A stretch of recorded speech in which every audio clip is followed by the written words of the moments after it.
warahmatullahi wabarakatuh. Waalaikumsalam warahmatullahi wabarakatuh.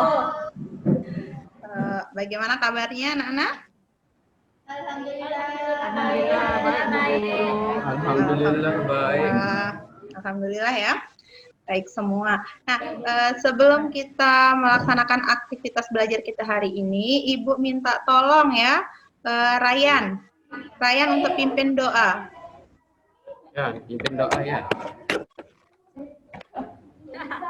Sebelum kita mulai pelajaran pada hari ini, marilah kita berdoa menurut agama dan keyakinan kita masing-masing. Berdoa dalam hati dimulai. Berdoa selesai. Terima kasih Ryan. Ya. Untuk selanjutnya, Ibu absensi ya. Kalian mengisi absensinya di Google Classroom ya. Di sini ya. Kalian absensi untuk kegiatan belajar kita hari ini. Kalau sudah selesai absensi, Ibu akan memberitahu kalian aturan kita saat pembelajaran ya. Untuk siswa nanti apabila mau berbicara baru di mute ya. Kalau tidak berbicara atau tidak ada komentar, silahkan di unmute. Paham sampai sini? Kita akan mengulang kembali. Ada yang masih ingat materi kita sebelumnya? Materi minggu lalu. Siapa yang masih ingat materi sebelumnya? Saya Bu Guru. Nah, silahkan. Materi kita.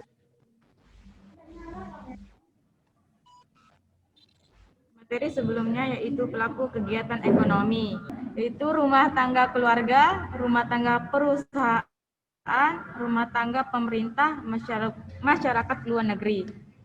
Ya, jadi materi kita sebelumnya itu tentang pelaku kegiatan ekonomi, yaitu ada rumah tangga keluarga, rumah tangga perusahaan, rumah tangga pemerintah, dan masyarakat luar negeri ya. Nah, alhamdulillah kalian masih ingat materi sebelumnya.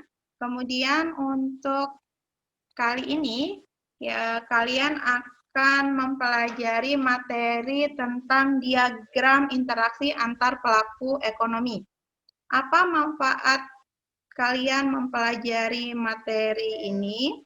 Model diagram sederhana atau dua sektor. Perhatikan diagram berikut ini.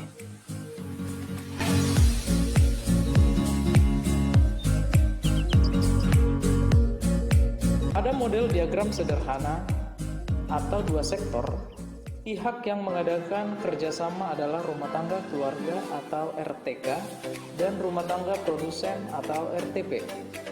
RTK menyediakan faktor-faktor produksi berupa sumber daya alam, tenaga kerja, modal, dan kewirausahaan kepada rumah tangga produsen. RTP dan RTK akan bertemu di pasar input atau pasar faktor-faktor produksi. Dari penggunaan faktor-faktor produksi yang ditawarkan RTK tersebut, RTP akan memberikan sewa, gaji, uang pembelian bahan baku, upah, bunga, dan laba.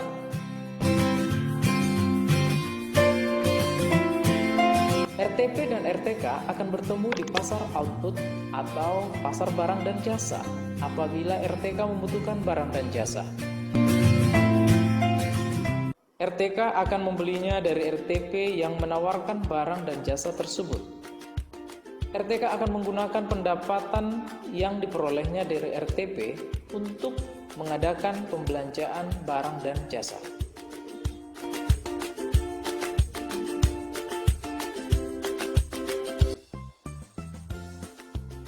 Model yang kedua, yaitu model diagram 3 sektor. Pada model diagram 3 sektor, pelaku ekonomi yang berperan adalah rumah tangga keluarga, rumah tangga produsen, dan rumah tangga pemerintah. Pada model ini, pemerintah berperan sebagai produsen dan konsumen. Dalam peranannya sebagai produsen, pemerintah menghasilkan barang dan jasa untuk kebutuhan masyarakat seperti bahan bakar minyak, gas, dan listrik. Adapun dalam peranannya sebagai konsumen, pemerintah menggunakan tenaga kerja, misalnya pegawai negeri, dan akan memberikan upah atau gaji. Kedua hal ini menimbulkan arus barang dan jasa dalam pasar output serta uang dalam pasar input atau pasar faktor produksi. RTP menghasilkan barang dan jasa untuk masyarakat.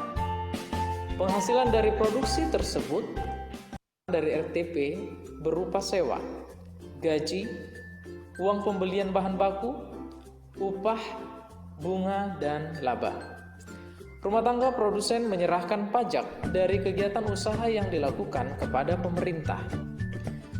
Rumah tangga keluarga juga menyerahkan pajak kepada pemerintah atas kegiatan konsumsi yang dilakukan.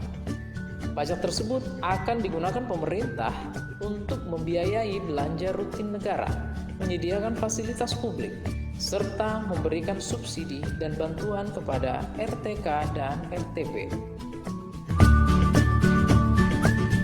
Dan yang ketiga adalah model diagram 4 sektor.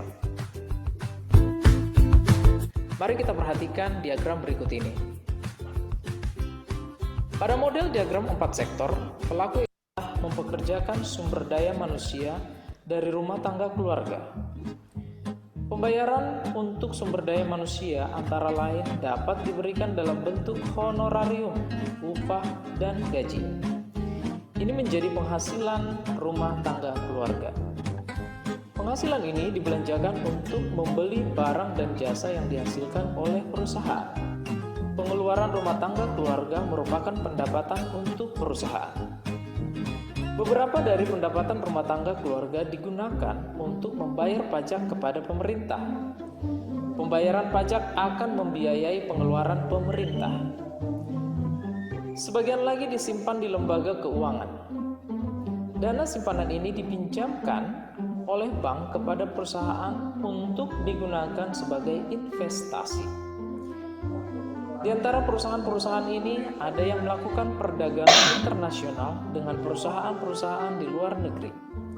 Diasumsikan bahwa rumah tangga keluarga dan pemerintah tidak secara langsung terlibat dalam perdagangan internasional.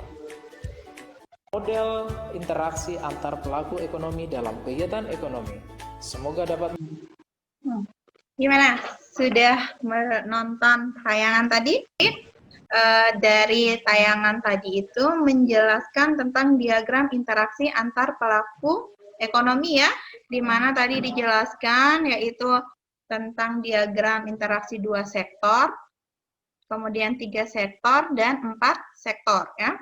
Yang 2 sektor itu antara rumah tangga konsumsi dengan rumah tangga perusahaan ya. Kemudian yang ketiga itu rumah tangga konsumsi, perusahaan, dan pemerintah.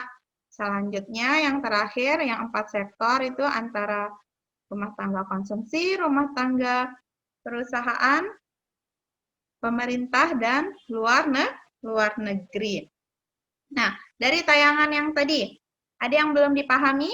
Paham. Untuk materi berikutnya ya, silahkan kalian persiapkan diri untuk ulangan harian. Kita akan melakukan ulangan harian ya pada materi peran dan pelaku kegiatan ekonomi. Silahkan kalian baca-baca lagi modulnya yang ada di Google Classroom. Manfaatkan waktu kalian.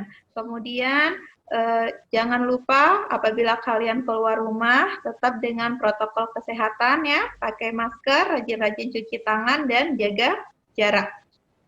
Sampai sini pelajaran kita hari ini. Untuk mengakhirinya, Ibu akan minta tolong kepada Muhammad Hudan untuk memimpin doa. Sebelum mengakhiri kita berdoa menurut agama dan keyakinan kita masing-masing, berdoa dalam hati dimulai.